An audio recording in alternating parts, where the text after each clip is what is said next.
Une SDF supplie un millionnaire d'adopter ses 2 filles jumelles. Des années plus tard, il découvre un secret qui le paralyse. Le froid de l'hiver parisien mordait la peau comme des lames invisibles.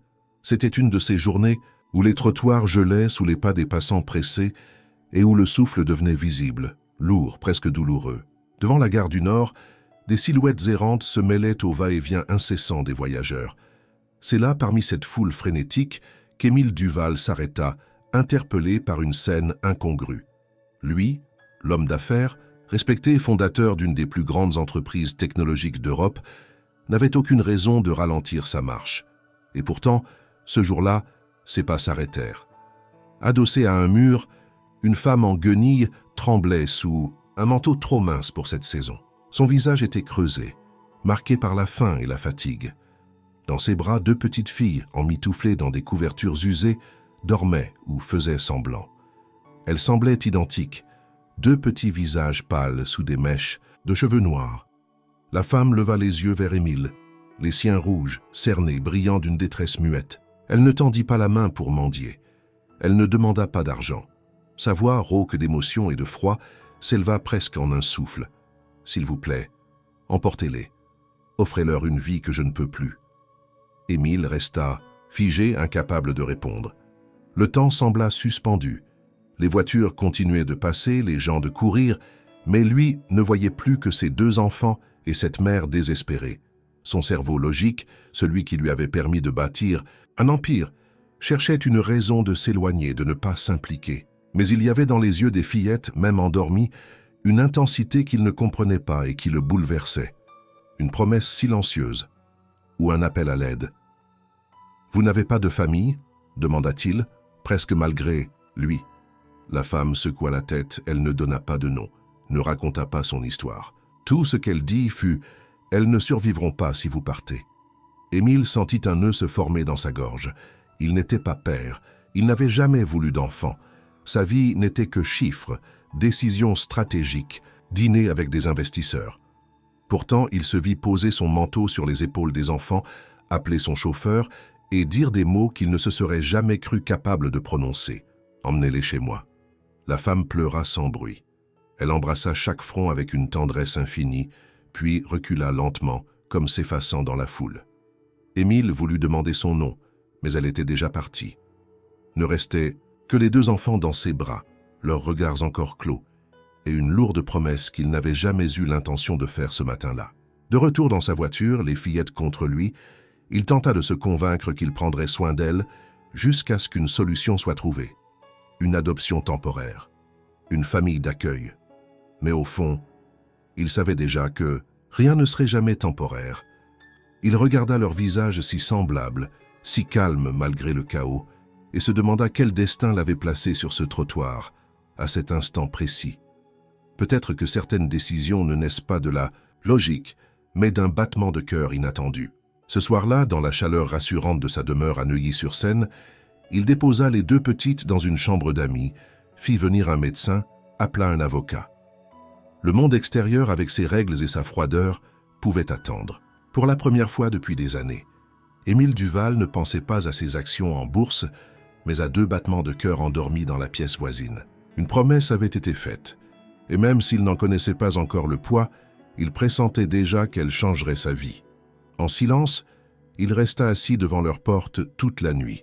Les jours qui suivirent leur arrivée furent enveloppés d'un calme pesant. Clara et Céleste, ainsi que les avait nommées leur mère avant de disparaître, semblaient flotter dans la demeure d'Émile comme des ombres silencieuses. Tout avait été mis à leur disposition, une chambre, lumineuse décorée avec soin, des vêtements chauds, des jouets, des livres. Mais rien ne semblait les atteindre. Elles acceptaient sans jamais demander, obéissaient sans jamais parler. Émile, malgré tous ses efforts, se heurta à un mur invisible. Il engagea une gouvernante douce et patiente, une psychologue spécialisée dans les traumatismes de l'enfance, tenta même de passer plus de temps à la maison. Pourtant, il avait l'impression de vivre aux côtés de 2 fantômes. Les fillettes mangeaient en silence, jouaient côte à côte sans joie apparente, et regardèrent le monde avec une gravité déroutante. Elles n'évoquaient jamais leur mère, ni la rue, ni leur passé. C'était comme si leur vie avait commencé dans le salon d'Émile, ce jour d'hiver glacial. Ce mutisme inhabituel intrigua rapidement leur entourage. La psychologue, après plusieurs séances infructueuses, déclara qu'il ne s'agissait pas d'un simple choc. Les filles, disait-elle, avaient appris à se taire pour survivre. Leur silence était un langage, une protection. Elle recommanda la patience, l'écoute et la stabilité. Émile, déterminé à honorer la promesse tacite qu'il avait faite, les adopta officiellement 6 mois plus tard. Ce fut une cérémonie sobre, presque administrative, mais pour lui, cela représentait un engagement définitif. Il n'était plus seulement leur bienfaiteur. Il devenait leur père, ou du moins, une figure qui aspirait à l'être. Clara et Céleste grandirent dans le confort de Neuilly-sur-Seine, entre les murs feutrés de la villa du Val. Leur éducation fut exemplaire. Elles apprenaient vite, lisaient beaucoup, ne faisaient jamais d'histoire. Et pourtant, il y avait toujours ce silence entre elles et le monde, une distance imperceptible mais constante. Clara, l'aînée de quelques minutes, semblait plus indépendante, parfois presque autoritaire avec sa sœur. Céleste, elle, était plus réservée, souvent absorbée dans ses pensées. Mais ce qui troubla le plus Émile fut ce regard particulier que Céleste posait sur lui. Un regard trop lucide, trop adulte, comme si elle savait quelque chose qu'il ignorait. Il tenta de les rapprocher de lui, de créer des souvenirs communs. Il les emmenait en vacances, leur offrait des expériences, des moments de partage. Mais même dans les plus belles destinations, même dans les instants de rire fugitif, une ombre restait suspendue au-dessus d'elles. C'était comme si elles attendaient quelque chose, ou redoutaient qu'un jour tout cela disparaisse aussi brusquement qu'il était apparu. Un soir, alors qu'ils croyaient les deux endormis, Émile surprit une conversation à voix basse près de leur chambre. Les mots étaient trop discrets pour être saisis, mais il perçut un ton de reproche dans la voix de Clara et une réponse étouffée de Céleste. Puis le silence, encore une fois. Ce silence qui semblait hurler tout ce que les mots ne disaient pas. Émile se retira sans bruit, troublé. Il savait que quelque chose clochait, pas une simple gêne ou un mal-être passager, mais une faille plus profonde.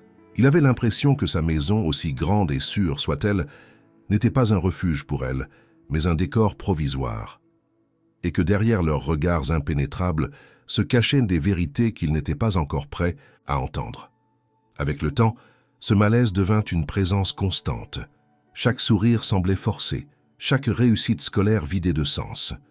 Émile comprit alors que l'amour, même sincère, ne suffisait pas toujours à effacer les blessures anciennes. Il restait impuissant face à ce lien mystérieux et trouble qui unissait les sœurs, et à ce secret qui, il en était sûr, pesait dans le silence obstiné de Céleste. Les années passaient, et la maison Duval s'ancrait dans une routine presque confortable. Clara et Céleste, devenues adolescentes, continuaient d'afficher cette complicité discrète, ponctuée de silences denses et d'échanges codés. Émile, bien que toujours affecté par cette distance impénétrable, s'était résigné. Il leur donnait tout ce qu'un père pouvait offrir, sécurité, éducation, présence. Mais certaines choses, il le savait désormais, ne s'achètent ni ne se forcent. Un matin d'automne, alors que la rosée persistait encore sur les vitres du salon, Émile décida d'entamer une rénovation de son bureau. Ce lieu, refuge personnel encombré de souvenirs et d'objets accumulés, n'avait pas changé depuis des années. Il supervisa lui-même le déplacement des meubles et des dossiers. Parmi les caisses remisées dans un coin sombre, il découvrit une boîte ancienne, recouverte d'une fine couche de poussière. Elle portait une étiquette effacée, sur laquelle il distinguait à peine son propre nom. Curieux, il l'ouvrit. À l'intérieur, des effets personnels que la mère des filles avait laissés ce fameux soir d'hiver. Une écharpe élimée, un petit carnet de notes, quelques photos délavées, et une enveloppe jaunie, scellée, marquée d'une écriture tremblante. À la lumière du jour, il reconnut immédiatement la main de la femme. Sur l'enveloppe, 3 mots. Pour Émile Duval. Son cœur se serra. Cela faisait plus de 10 ans. Pourquoi ne l'avait-il jamais vu? Il s'assit, la lettre à la main. L'enveloppe semblait fragile, comme si le papier pouvait se désagréger à tout instant. Il la tourna entre ses doigts, incertain. Devait-il l'ouvrir maintenant? Qui découvrirait-il? Une demande? Un aveu? Une vérité qu'il avait inconsciemment évitée? Mais au lieu de briser le sceau, il la reposa dans la boîte. Il ne savait même pas pourquoi. Peut-être par peur, ou par respect, ou parce qu'une part de lui refusait encore d'affronter ce que cette lettre pouvait contenir. Il referma la boîte, la glissa dans un tiroir de son bureau fraîchement rénové et verrouilla la serrure. Cependant, à partir de ce jour, la lettre devint une présence constante dans son esprit. Elle l'accompagnait comme une ombre, hantait ses insomnies, s'immisçait dans ses pensées les plus banales. Il la voyait presque lorsqu'il croisait le regard de Céleste ou lorsqu'il entendait le rire étouffé de Clara. Elle semblait murmurer dans le silence de la maison, rappelant à Émile que tout n'avait pas encore été dit. Un soir, alors qu'il travaillait tard, Émile crut surprendre Céleste près de son bureau. Elle s'éloigna rapidement, feignant de chercher un livre. Son regard, cependant, trahissait autre chose. Une tension, une curiosité ou un secret. Il pensa à la lettre. L'avait-elle vue? En connaissait-elle le contenu? Depuis combien de temps? Émile, troublé, décida de ne rien dire. Il observa, attentif aux gestes, au silence, aux détails. Mais les jours suivants furent calmes, trop calmes. Il commença à se demander si cette enveloppe, si insignifiante en apparence, n'était pas la clé de tout ce qu'il ne comprenait pas. Une pièce manquante, un fil qu'il n'avait jamais osé tirer. Et pourtant, il ne l'ouvrit pas encore. Clara avait toujours été la plus intrépide des deux. Dès leur plus jeune âge, elle montrait des signes d'indépendance farouche, une énergie contenue qui la faisait parfois se heurter aux règles de la maison Duval. Céleste, plus effacée, la suivait toujours d'un pas derrière, comme si leur lien indissoluble l'obligeait à ne jamais la laisser seule, même dans l'ombre. Mais cette nuit-là, pour la première fois, Clara partit seule. C'était un jeudi soir d'octobre, et tout semblait normal dans la maison. Émile, comme souvent, travaillait dans son bureau. Céleste lisait dans sa chambre, plongée dans un roman qu'elle ne finirait jamais, et Clara avait attendu que les lumières s'éteignent, que la villa tombe dans le silence profond de la nuit. Elle avait soigneusement ouvert une fenêtre du rez-de-chaussée, s'était glissée dehors sans un bruit et avait disparu dans la nuit parisienne. Émile ne s'en rendit compte que le lendemain matin. La gouvernante, en allant réveiller les filles pour le petit déjeuner, avait trouvé le lit de Clara vide, les draps encore froids. Il ne fallut que quelques secondes pour que la panique gagne le cœur d'Émile. Les appels à la police, les contacts de ses associés, les caméras de surveillance du quartier, tout fut activé comme une machine de guerre. Mais Clara restait introuvable. Céleste, quant à elle, semblait étrangement calme. Assise à la table de la cuisine, elle observait la scène avec une gravité qui déconcertait. Émile tenta de la questionner, mais elle se contenta de hausser les épaules, les yeux fixés sur une tasse de thé intacte. « Elle reviendra, dit-elle, et rien d'autre. » Ce ne fut qu'au petit matin du jour suivant que Clara réapparut vêtue des mêmes habits, les cheveux épars, le regard fuyant. Elle entra dans la maison sans un mot, contourna les questions de la gouvernante, ignora les bras ouverts de Céleste et monta dans sa chambre en silence. Émile, en la voyant, sentit à la fois un soulagement immense et une colère sourde. Mais ce fut la tristesse qui l'emporta. Elle n'avait que 16 ans. Où avait-elle passé la nuit? Que fuyait-elle? Il attendit l'après-midi pour l'approcher, espérant qu'elle aurait retrouvé un semblant de calme. Il frappa doucement à la porte, entra sans réponse. Clara était assise sur le bord de son lit, les yeux perdus dans le vide. Elle ne pleurait pas, elle ne parlait pas. Quand Émile s'approcha, elle tourna simplement la tête, comme pour lui dire qu'elle ne lui en voulait pas, mais qu'il ne comprendrait pas. « Tu veux parler ?» demanda-t-il doucement. Elle secoua la tête. Il resta avec elle un moment, en silence, puis sortit, le cœur alourdi d'un pressentiment qu'il ne savait nommer. Ce soir-là, dans le couloir, il croisa Céleste. Elle s'arrêta devant lui, le regard planté dans le sien, et dit d'une voix presque inaudible « Elle a vu quelque chose. » Émile sentit un frisson courir le long de son dos. « Qu'est-ce qu'elle a vu ?» demanda-t-il, la gorge serrée. Mais Céleste détourna les yeux. « Ce n'est pas à moi de le dire. » Cette phrase, dite sans colère ni émotion, s'enracina profondément en lui. Que pouvait bien cacher Clara? Et pourquoi Céleste, toujours si effacée, parlait-elle avec autant d'assurance à cet instant précis? Il se rendit compte que, malgré toutes ces années sous le même toit, il ignorait encore l'essentiel de ce qui se tramait entre elles. Clara ne parla pas davantage les jours suivants. Elle reprit ses habitudes, comme si de rien n'était, mais avec une froideur nouvelle. Le lien qu'elle avait avec Céleste semblait tendu, fragilisé. Il y avait entre elles des silences plus denses, des regards évités, une distance insidieuse. Émile, lui, se sentait impuissant. La lettre de la mère, toujours enfermée dans le tiroir de son bureau, lui revenait en mémoire comme un reproche. Peut-être y trouvait-on les réponses qu'il cherchait, peut-être pas. Mais à mesure que les mystères s'accumulaient, une certitude grandissait en lui. Cette famille qu'il avait cru reconstruire sur des bases solides était fondée sur un secret, et il sentait que la première fissure venait de s'ouvrir. Les jours succédèrent aux jours, mais quelque chose s'était définitivement brisé dans l'équilibre fragile de la maison Duval. Clara, bien qu'elle fît tout pour paraître égale à elle-même, ne parvenait plus à dissimuler entièrement la tension qui la rongeait. Céleste, de son côté, s'isolait de plus en plus, et Émile sentait entre elles une fracture que les mots ne pouvaient réparer. C'est alors que commencèrent les rêves. Au début, Émile crut à une simple conséquence du stress, des images floues, des voix indistinctes, des sensations d'oppression. Mais bientôt, les rêves prirent une tournure plus précise. La mère des filles y apparaissait, toujours dans la rue, toujours vêtue de ce même manteau élimé, toujours les bras vides, ses mains tremblantes tendues vers lui. Elle ne parlait pas, mais ses lèvres bougeaient, formant les mêmes mots encore et encore. Il ne pouvait pas les entendre, mais il les reconnaissait. Lisse la lettre. Chaque nuit, la scène se répétait. Parfois, elle tenait l'enveloppe, dans ses mains, la lui tendait avec une urgence désespérée. D'autres fois, elle fixait un point derrière lui, le visage tordu d'angoisse. Émile se réveillait en sueur, le souffle court, le cœur battant comme un tambour. Et chaque matin, il allait vérifier le tiroir où il avait rangé la lettre. Elle était toujours là, intacte, à sa place, jusqu'au jour où elle ne le fut plus. Ce fut un samedi matin. Il avait passé une nuit particulièrement agitée, hanté par un rêve où la mère, cette fois, semblait crier sans son, les bras griffant l'air comme pour écarter un danger. Quand Émile se leva, encore sous le choc, il alla immédiatement au bureau. Le tiroir était ouvert, la boîte vide, l'enveloppe disparue. Il fouilla la pièce de fond en comble, questionna la gouvernante, vérifia les caméras de surveillance.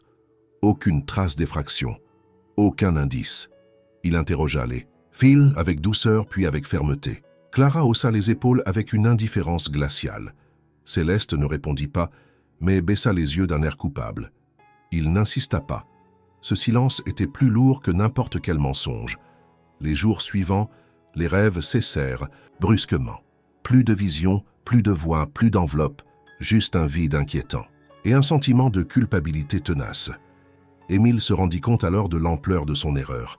Il avait eu entre les mains un fragment de vérité, un morceau de l'histoire que seule la mère pouvait lui offrir. Il l'avait ignoré, reporté, jusqu'à ce qu'il lui échappe. Il ne savait plus si c'était un avertissement ou une seconde chance, mais il comprenait enfin que le silence des filles, leur comportement étrange, cette fracture invisible qui menaçait de faire éclater leur fragile foyer, tout cela avait peut-être commencé bien avant lui, mais il en portait désormais la responsabilité. Une nuit, il descendit seul dans le salon, incapable de dormir. Il s'assit dans l'obscurité, repensant à cette nuit glaciale devant la gare du Nord, à la voix brisée de cette femme, à la promesse qu'il avait faite sans comprendre son poids. Et il se demanda, pour la première fois, s'il avait vraiment été choisi ou piégé. Le mois de novembre s'installa avec ses pluies persistantes et ses matins gris, donnant à la villa Duval une atmosphère de huis clos. Émile vivait dans une tension constante, oscillante entre les regards méfiants de Clara, le mutisme profond de Céleste et le vide laissé par la disparition de la lettre. Rien ne semblait pouvoir percer le silence installé entre eux depuis la fuite, ni même la routine du quotidien, qui devenait chaque jour plus mécanique, plus vide de sens. Puis, un après-midi, le passé frappa à la porte. Émile travaillait dans son bureau quand la gouvernante annonça d'un ton hésitant la présence d'un homme au portail. Il ne donnait pas son nom, ne souhaitait pas entrer, mais disait avoir un message important. Intrigué, Émile se rendit lui-même à l'entrée.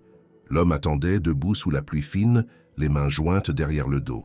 Il portait un long manteau noir, un chapeau ancien qui lui couvrait partiellement le visage. Ses traits étaient marqués par les années, mais une lueur vive animait ses yeux. Lorsqu'Émile s'approcha, il ôta son chapeau, révélant un visage étrangement familier, sans que le souvenir ne se précise immédiatement. « Monsieur Duval, dit-il d'un ton calme, presque solennel.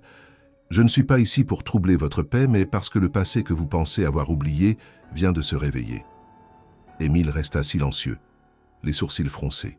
Je connaissais la mère des filles. Il y eut un frisson dans l'air, comme si la brume elle-même retenait son souffle. « Qui êtes-vous » demanda Émile. Mais l'homme esquissa un sourire fatigué et répondit seulement « Vous n'auriez jamais dû les séparer. » Émile sentit le sol se dérober sous ses pieds. Il ouvrit la bouche pour protester, pour répliquer qu'il n'avait jamais séparé Clara et Céleste, qu'elles avaient toujours été ensemble, inséparables. Mais l'homme avait déjà remis son chapeau et tourné les talons. Il disparut derrière les grilles avant qu'Émile ne puisse dire un mot en plus. Il resta planté là longtemps, sous la pluie fine, le cœur battant à toute allure. Que signifiait cette phrase? Était-ce une menace, une erreur ou un avertissement? Et surtout, qui était cet homme? Pourquoi son visage éveillait-il une réminiscence floue, une impression de déjà-vu? De retour à l'intérieur, Émile alla droit vers son bureau et se replongea dans les documents laissés par la mère. Il relut les rares notes du carnet, fouilla les photos anciennes, cherchant un indice, un nom. Il repensa à la lettre disparue, au rêve, au regard de Céleste, à la fuite de Clara. Et soudain, une pensée surgit, brutale, inattendue, et, s'il avait, sans le savoir, commis une erreur fondamentale dès le départ, il convoqua les filles au salon ce soir-là. Clara s'installa à une distance stratégique, jambes croisées, bras croisés. Céleste s'assit droite, immobile. « Savez-vous qui est venu aujourd'hui » demanda-t-il. Les deux secouèrent la tête, mais Émile ne manqua pas de remarquer la légère crispation sur le visage de Céleste. « Il m'a dit que je n'aurais jamais dû vous séparer. » Un silence absolu s'installa. Clara fronça les sourcils. Céleste baissa les yeux. Émile attendit. Mais aucune ne parla. Ce fut dans le silence de cette soirée, au milieu de cette pièce trop grande, qu'il comprit que la vérité ne lui viendrait pas facilement, qu'il devrait la chercher, la mériter, peut-être même l'arracher, et que le passé, qu'il croyait enfoui avec la disparition de la lettre, venait tout juste de commencer à frapper à la porte.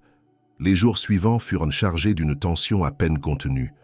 Émile, désormais hanté par les paroles énigmatiques du visiteur, ne pouvait plus détourner le regard de ce qui, depuis si longtemps, lui échappait. La dynamique entre Clara et Céleste était devenue plus opaque encore. Il avait l'impression de vivre au sein d'un théâtre où chacun jouait un rôle codé, sauf lui. Un soir, alors qu'il consultait quelques dossiers dans la bibliothèque, Céleste apparut dans l'embrasure de la porte. Elle restait rarement seule avec lui. Cette fois, elle entra, ferma la porte derrière elle et resta debout, les bras le long du corps. Émile sentit immédiatement que quelque chose avait changé. « J'ai quelque chose à vous dire » murmura-t-elle. Il posa ses papiers, se redressa et l'invita à s'asseoir. Mais elle resta debout. « Clara n'est pas ma sœur. » La phrase nette tomba comme un couperet. Émile crut d'abord ne pas avoir compris. « Et comment ça ? Nous ne sommes pas nés de la même mère, pas du même sang. Elle était déjà là quand moi je suis arrivé. » Émile se leva lentement. Il sentait le sol bouger sous ses pieds, sa respiration ralentir. « Mais votre mère, ce n'était pas ma mère non plus, pas vraiment. » Elle marqua une pause. « Elle nous appelait ses filles, oui. Elle nous a élevés comme ses filles, mais elle nous a trouvés, séparément, à des moments différents. » Émile s'assit à nouveau, le cœur lourd. Pourquoi ne l'avoir jamais dit? Céleste détourna les yeux, parce qu'elle avait peur. Elle disait que si on savait, tout s'effondrerait, qu'il fallait protéger Clara surtout, toujours. Le prénom résonna dans la pièce avec une intensité nouvelle. Et pourquoi Clara? Je ne sais pas tout, mais je crois qu'elle avait une histoire plus grave, quelque chose que même notre mère ne disait pas. Il y avait un homme que la mère craignait, qu'elle fuyait. Émile sentit un frisson le parcourir. Le souvenir du visiteur mystérieux revint avec une clarté glaçante. « Vous savez son nom ?» Céleste hocha lentement la tête. Elle parlait parfois d'un certain Lucien Marchand.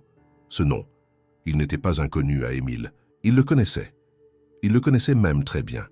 Lucien Marchand avait été un ingénieur brillant, un collaborateur de ses premières années, un esprit vif mais instable. Il avait été licencié pour faute grave, impliqué dans des affaires de harcèlement, de manipulation, peut-être plus. Émile l'avait rayé de ses contacts, tenté d'oublier son existence. Mais il revenait maintenant comme un écho du passé. « Clara savait-elle » demanda-t-il à voix basse. Céleste hésita, puis répondit « Elle savait qu'elle n'était pas ma sœur, mais pas le reste. Elle n'a jamais su qui elle était vraiment. Elle pensait juste qu'on devait rester ensemble, parce que sans ça, il n'y avait rien. » La lumière de la bibliothèque semblait vaciller. Émile se leva, fit quelques pas. Chaque mot de Céleste dénouait un fil d'un tissu qu'il croyait intact. Sa promesse faite dans le froid de la gare prenait une dimension nouvelle, bien plus lourde, bien plus complexe. Il se tourna vers la jeune fille. « Pourquoi me le dire maintenant ?»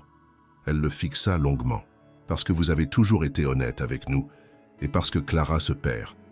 Elle cherche quelque chose qu'elle ne peut pas trouver seule. » Émile hocha lentement la tête. Il sentait que le moment était venu, qu'il devait enfin regarder son passé en face, et peut-être découvrir dans ce tissu de mensonges et de secrets qu'une partie de lui-même y était tissée bien plus profondément qu'il ne l'avait jamais imaginé. Le nom de Lucien Marchand résonnait encore dans l'esprit d'Émile bien après le départ de Céleste. Il avait cru avoir enterré ce chapitre de sa vie professionnelle, mais le passé, comme souvent, ne meurt jamais vraiment. Il remonte à la surface au moment où l'on s'y attend le moins, portant avec lui ses relents de honte, de peur et de vérités enfouies. Ce soir-là, Émile retourna dans la bibliothèque. Il se mit à fouiller les étagères, cherchant sans savoir quoi exactement. Des archives personnelles, d'anciens dossiers. Il voulait comprendre comment les pièces du puzzle se connectaient. C'est alors qu'il découvrit à l'arrière d'un rayon un petit carnet de cuir usé, glissé derrière une rangée de livres oubliés. Il le reconnut aussitôt. C'était l'un des objets récupérés avec les effets de la mère des fils, rangés là sans intention particulière des années auparavant. Le carnet, autrefois vierge de toute importance, lui apparut soudain comme un coffre au secret. Il s'assit à son bureau et l'ouvrit avec précaution. Les premières pages étaient remplies d'une écriture nerveuse, parfois illisible. Des notes décousues, des pensées jetées à la hâte, des fragments de phrases « ne pas oublier »,« le train de minuit », Lucien regarde Clara, et puis un jour noté en rouge, sans explication, hiver 2012. Mais ce qui attira vraiment l'attention d'Émile, ce furent les pages arrachées. Il y en avait beaucoup, trop. On sentait qu'elles avaient été enlevées avec rage ou avec peur, laissant des bords irréguliers et une sensation de vide. Pourtant, l'une des dernières pages encore en place portait une inscription nette, répétée plusieurs fois. Lucien Marchand, souligné en traits insistants, presque violents. Émile se laissa tomber contre le dossier de sa chaise. Le lien devenait impossible à nier. Lucien n'était pas qu'un spectre de son passé professionnel. Il faisait partie intégrante de cette histoire. Et si la mère des filles le redoutait, à ce point, si elle avait pris soin de le nommer ainsi dans ses écrits, c'est qu'il avait représenté une menace réelle, peut-être même une source de souffrance irréparable. Il passa la nuit à relire le carnet, essayant de reconstituer les pages manquantes, de comprendre les indices laissés entre les lignes. Des mentions de « Clara qui pleure en silence », le regard qu'il a sur elle, fuir avant qu'il ne comprenne. Chaque mot devenait plus lourd que le précédent. Une intuition terrible commença à naître en lui, une idée qu'il n'osait formuler. Et s'il y avait un lien biologique entre lui et Clara? La pensée le terrifia. Il fouilla dans ses souvenirs. Lucien avait travaillé avec lui à l'époque, avait connu ses habitudes, ses voyages, son entourage. Ils avaient même partagé des projets confidentiels, des déplacements à l'étranger. Était-il possible que la mère de Clara ait été mêlée à ces cercles, qu'elle ait croisé Lucien et indirectement Émile lui-même? Il n'en avait aucun souvenir clair, mais l'absence de preuves ne suffisait plus. Le lendemain matin, Émile convoqua discrètement un laboratoire spécialisé. Il rassembla des objets personnels de Clara, des échantillons de cheveux, une vieille brosse à dents, puis envoya le tout pour une analyse génétique, avec un prélèvement de son propre ADN. Il demanda une discrétion absolue.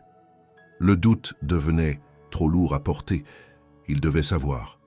En attendant les résultats, il garda le secret. Il observa Clara avec une intensité nouvelle, décelant dans ses traits des indices qu'il n'avait jamais cherchés. La courbe du nez, l'ovale du visage, la manière qu'elle avait de froncer les sourcils. Était-ce une ressemblance ou le fruit de son imagination fiévreuse? Le carnet, lui, était toujours sur son bureau, ouvert à cette page unique où un nom revenait encore et encore. Lucien Marchand. Il savait désormais que la vérité approchait et qu'elle serait peut-être plus personnelle, plus intime que tout ce qu'il avait imaginé jusqu'ici.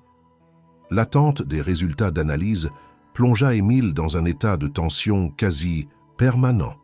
Il tentait de conserver une apparence calme, de poursuivre ses activités quotidiennes, mais chaque moment seul devenait une spirale de pensées ininterrompues. La possibilité que Clara soit sa fille biologique, fruit d'un passé obscur, n'était plus une simple hypothèse. Elle s'était muée en un soupçon obsédant. Il se plongea dans ses archives professionnelles, déterminé à retrouver des traces concrètes du lien avec Lucien Marchand. Il fouilla les anciens fichiers de son entreprise, remontant jusqu'au premier projet des débuts. Il découvrit que Lucien avait travaillé dans une unité de recherche entre 2010 et 2012, un département sensible, impliqué dans plusieurs déplacements à l'étranger, notamment en Europe de l'Est. Ce fut là, dans un vieux rapport de mission, qu'il découvrit ce qu'il redoutait, le nom de la mère de Clara, inscrit parmi les collaborateurs externes. Elle avait été traductrice pour un projet technologique financé par une branche européenne de la Société d'Émile. Son nom apparaissait, en toutes lettres, dans un rapport de Bucarest. Elle avait travaillé sous la supervision directe de Lucien Marchand. Le choc fut immédiat. Elle l'avait donc connu professionnellement, travaillé dans un cercle très proche de celui d'Émile. Lucien avait eu autorité sur elle, et si Clara était née après cette période, la question de la paternité n'était plus simplement spéculative. Elle devenait une probabilité. Les pièces du puzzle commençaient à s'emboîter, trop bien. Le départ précipité de la femme, la peur constante, le refus de parler de son passé, les regards de Céleste, la méfiance de Clara, et ce besoin viscéral de les maintenir ensemble à tout prix, comme si, malgré leurs origines différentes, leur mère avait compris que seule cette unité pouvait les préserver de l'effondrement. Émile fit appel à un ancien collègue, un homme de confiance qui avait connu Lucien de près. Ils se retrouvèrent dans un café discret de la rive gauche. Après quelques politesses, Émile aborda le sujet sans détour. « Tu te souviens de Lucien Marchand ?» Le regard de son interlocuteur se fit plus dur. Comment oublier? Émile déposa les documents qu'il avait retrouvés. Il y avait une femme, une collaboratrice. Tu sais s'ils avaient une relation? L'homme parcourut les pages, lentement, puis il releva les yeux. Tout le monde savait qu'il l'intimidait. Il avait un pouvoir étrange sur elle. Il disait qu'elle était brillante, mais il la rabaissait tout le temps. Certains disaient qu'il était jaloux, d'autres pensaient qu'il en était obsédé. Elle a disparu du jour au lendemain. Personne ne l'a revue. « Et tu savais qu'elle avait une fille ?» demanda Émile. L'homme secoua la tête. « Non. » Émile se leva, remercia brièvement et partit. Il n'avait plus besoin d'entendre davantage. Ce qu'il avait redouté s'imposait à lui comme une évidence. Si la mère de Clara avait fui, ce n'était pas seulement à cause de la pauvreté ou du désespoir. C'était une fuite stratégique, une tentative de protéger sa fille d'un homme dangereux, et peut-être aussi de son père. De retour chez lui, Émile décida d'ouvrir la boîte dans laquelle il conservait les objets les plus anciens laissés par la mère. Parmi eux, une photo, vieille et cornée, qu'il n'avait jamais vraiment regardée de près. On y voyait la jeune femme souriante, tenant dans ses bras un nourrisson. Derrière elle, flou mais reconnaissable, un homme. Il fallut quelques instants à Émile pour identifier les traits, mais il n'y avait plus de doute possible. C'était Lucien. Il sentit son souffle se couper. Ce n'était plus seulement une histoire de promesse, ni même d'adoption. Il était au cœur d'un mensonge ancien, tissé de peur, de silence et de violence, et une partie de lui craignait que la vérité qui approchait ne vienne tout changer. Car si Clara était bien sa fille, cela signifiait que son passé, qu'il croyait sous contrôle, avait été plus mêlé au destin de cet enfant qu'il n'aurait jamais imaginé. Les résultats du test arrivèrent par courrier sécurisé, dans une enveloppe sobre au logo du laboratoire. Émile la fixa longtemps avant de l'ouvrir, les doigts hésitants sur le rabat. Il savait que, dès cet instant, il n'y aurait plus de retour possible, que la vérité, si elle confirmait ses soupçons, bouleverserait à jamais les fondations de sa vie et de celle de Clara. Il brisa le sceau, lut ligne après ligne, et s'arrêta, figé, devant les mots qui changèrent. Tout. Compatibilité, 99,9%. Paternité confirmée, Clara était sa fille biologique. Émile se laissa tomber dans le fauteuil de son bureau, les bras pendants. Le sol semblait vaciller sous ses pieds. Des années de doute, de silence, de distance. Elle avait toujours été là, juste sous ses yeux. Cet enfant qu'il avait recueilli, aimé, protégé, était le sang de son sang. Et il ne l'avait jamais su. Il ne pleura pas, mais une boule de douleur s'installa dans sa gorge, insoutenable. Il repensa au regard de la mère, cette nuit d'hiver, au désespoir dans sa voix. Elle avait su. Elle lui avait confié l'enfant sans rien dire, espérant sans doute qu'il finirait par comprendre, ou simplement qu'il serait un père, peu importe ce qu'il savait. Il prit la lettre, la relut. Elle ne laissait aucun doute. Clara était sa fille. Et maintenant, elle devait savoir. Il ne pouvait plus garder ce secret pour lui. Mais lorsqu'il monta à l'étage pour la chercher, sa chambre était vide, la fenêtre entr'ouverte, le lit parfaitement refait, aucune trace de bagages. Sur le bureau, une seule chose, une photo ancienne, une photo de sa mère, jeune, souriante, tenant Clara bébé dans ses bras. Et au dos, un billet griffonné d'une écriture qu'il reconnut aussitôt. « Tu avais promis de la protéger ». Ce fut comme un coup de poing. Émile s'effondra sur la chaise. Clara savait, ou peut-être soupçonnait-elle, mais elle avait choisi de partir, de fuir encore, comme si cette révélation, loin de la soulager, l'avait projetée dans une spirale d'angoisse. Il alerta immédiatement la police, engagea un détective privé, mobilisa ses contacts. Mais les heures passaient, puis les jours, et aucune nouvelle, aucune trace. Clara semblait s'être volatilisée. Céleste, en apprenant la nouvelle, resta un moment sans voix. Puis, elle s'enferma dans sa chambre. Ce ne fut que le soir qu'elle descendit, l'air plus déterminé que jamais. « Elle a peur, dit-elle simplement. Elle a toujours eu peur, pas de vous, d'elle-même. » Émile voulut parler, mais elle l'arrêta d'un geste. Elle ne voulait pas savoir. Parce que si vous étiez vraiment son père, alors tout changeait.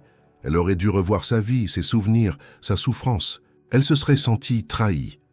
Il baissa les yeux, accablé. Céleste s'approcha. Mais elle reviendra. Elle vous aime. Elle ne l'admet pas, mais elle vous aime comme un père. Vous avez été là, toujours. Émile leva lentement les yeux vers elle. Tu crois qu'elle me pardonnera? Un silence, puis un léger hochement de tête. Elle vous a laissé cette photo pour une raison. Elle voulait que vous sachiez, que vous vous souveniez de votre promesse. Ce soir-là, Émile resta seul dans le salon, serrant la photo contre lui comme on tient un fragment de vérité dans un monde de silence. Clara n'était pas revenue. Les jours étaient devenus des semaines. La police n'avait aucun indice. Les recherches privées menées par Émile tournaient en rond. Et le silence de sa fille, maintenant qu'il savait qu'elle l'était, réellement, devenait plus insupportable que jamais. La maison semblait figée dans une attente douloureuse. Céleste, elle, restait calme, presque distante. Mais un matin, alors qu'Émile descendait à la cuisine, il la trouva déjà assise, les mains posées à plat sur la table, les yeux fixés sur lui. « Il faut que je vous dise tout. » Il s'arrêta net. Céleste ne parlait jamais de cette façon. Elle ne prenait jamais les devants. Elle l'invita à s'asseoir et lorsqu'il fut en face d'elle, elle commença à parler d'une voix claire, sans pause, comme si les mots avaient été rangés en elle depuis toujours. « Je vous ai dit que Clara et moi n'étions pas sœurs. C'est vrai, mais je ne vous ai pas dit pourquoi j'étais avec elle. » Elle regarda le sol puis reprit. « J'étais dans un foyer, très jeune. J'avais été abandonnée. La femme que vous avez rencontrée, celle qui nous a remises entre vos mains, elle venait souvent nous voir. Elle aidait les enfants, parlait, peu mais on l'aimait tous. Un jour, elle m'a prise avec elle. Elle n'a jamais dit pourquoi moi. Peut-être parce que je n'avais personne. » Elle ferma les yeux un instant. Clara était déjà là, bébé. Elle la tenait toujours, dans ses bras. Elle m'a dit, « Celle-là, il faudra la protéger, toujours. » Émile écoutait sans bouger, le cœur serré. J'ai compris bien plus tard ce qu'elle fuyait. Lucien. Il avait été proche d'elle. Elle l'aimait peut-être, ou croyait l'aimer. Mais quand elle a découvert ce qu'il était vraiment, il était trop tard. Clara était déjà née, et il ne voulait pas d'elle. Il voulait que ça disparaisse. La voix de Céleste tremblait légèrement à présent. Alors elle a fui. Elle a vécu dans la peur, elle changeait de ville, de nom. Elle disait que si Lucien la retrouvait, Clara ne serait jamais en sécurité. Elle plongea son regard dans celui d'Émile. Quand elle a appris pour vous, elle a eu un espoir. Elle vous connaissait de nom. Elle avait lu vos interviews. Elle savait que Lucien avait travaillé pour vous, mais elle vous croyait différent. Un silence. Puis, elle reprit plus doucement.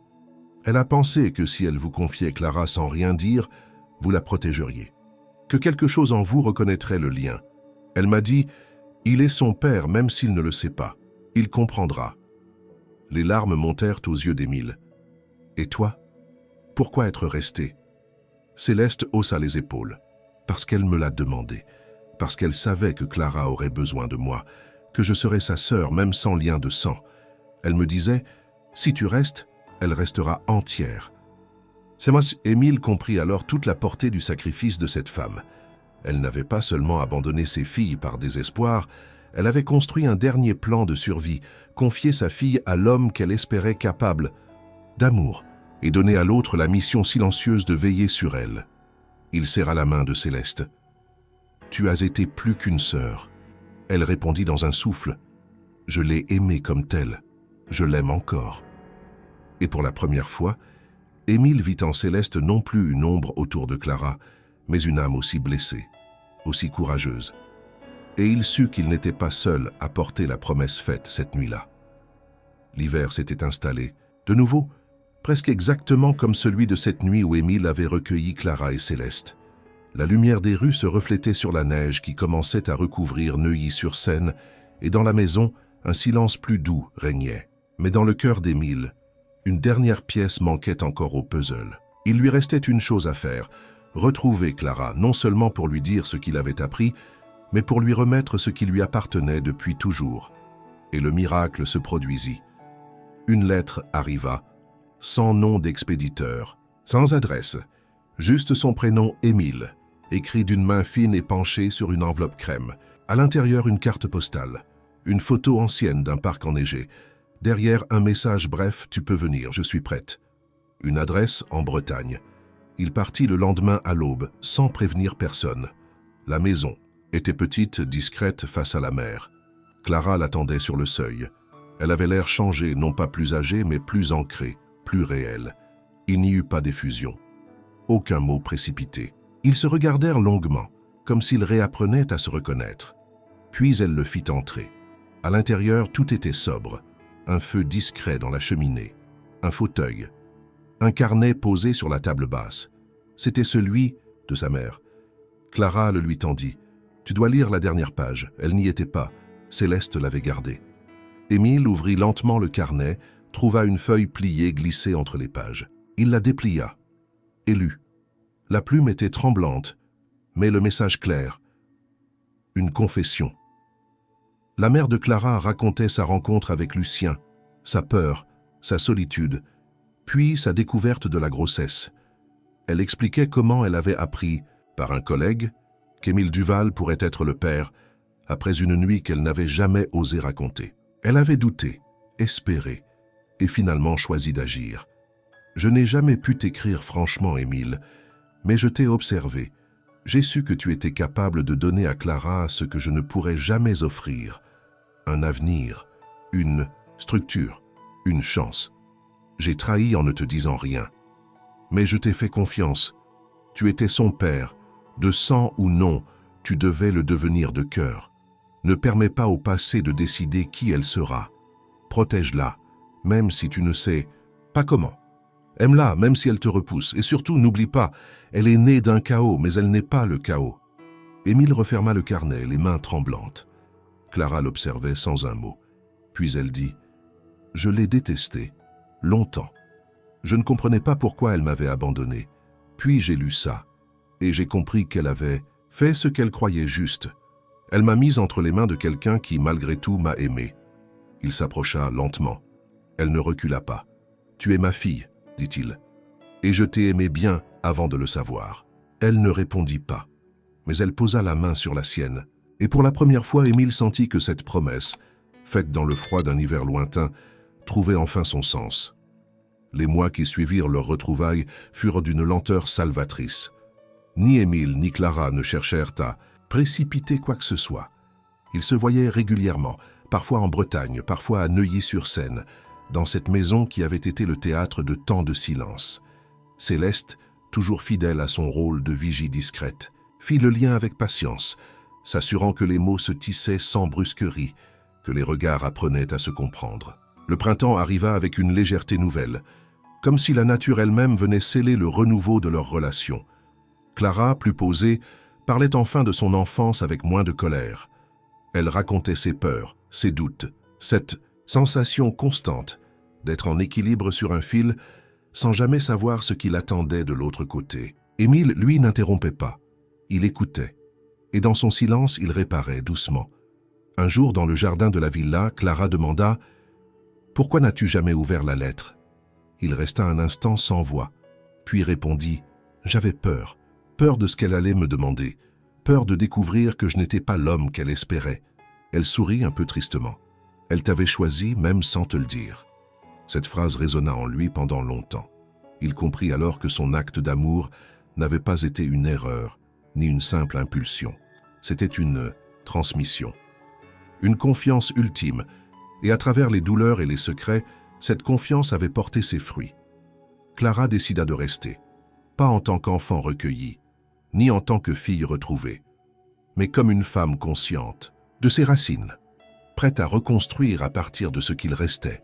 Elle reprit des études, trouva un appartement non loin, mais venait souvent dîner à la maison. Elle et Céleste, bien que différentes, restèrent unies. Le lien forgé dans la peur était devenu un choix, un amour libre de toute obligation de sang. Un soir d'été, alors que le soleil déclinait derrière les arbres du jardin, Émile les observa toutes les deux rire à table, partager un souvenir d'enfance qu'il n'avait jamais connu. Il réalisa que le silence qui avait si longtemps habité sa maison avait cédé la place à une autre forme de calme, celle de la paix. Il leva son verre et dit simplement « Je suis fier de vous ». Les deux jeunes femmes échangèrent un regard. Céleste répondit en levant à son tour son verre. « Et nous, de toi ?» Le passé n'était pas effacé, mais il avait trouvé sa place. Les ombres de Lucien, les fuites, les secrets, tout cela formait désormais une toile lointaine sur laquelle se dessinaient de nouvelles couleurs. Émile avait compris que l'amour ne naît pas seulement des liens du sang, mais des gestes répétés, du soin quotidien, de la promesse tenue même dans le doute. Et cette promesse, celle faite dans le froid d'un hiver parisien, s'était réalisée au-delà de toutes les attentes. Il n'avait pas seulement protégé une enfant, il avait permis à une vie de s'épanouir, à une autre de guérir, et à lui-même, enfin, d'aimer sans peur.